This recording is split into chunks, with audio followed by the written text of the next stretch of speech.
How to fix PrizePicks location error. Hey guys, today I'll show you how to fix PrizePicks location error. So let's dive in.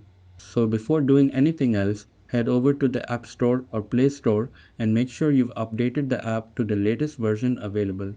Once that's done, the next step is to check your phone's location settings. Go to your phone's settings and search for location. You can find it manually or simply use the search bar like I'm doing here. Once you see the location option, tap to open it. Now in this interface, make sure that your phone's location is actually turned on. If it's off, go ahead and toggle it to the on position. After that, look for the option that says App Location Permissions. Tap on it and you'll see a list of all the apps that are using your device's location. From the list, find PrizePicks and tap on it. For example, I'm opening Chrome just to show you, but in your case, you'll open PrizePicks.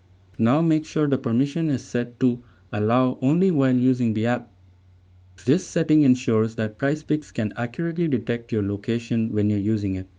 Once all of this is done, your location issue with PrizePicks should be resolved. That's it, and thanks. I will catch you all in the next video.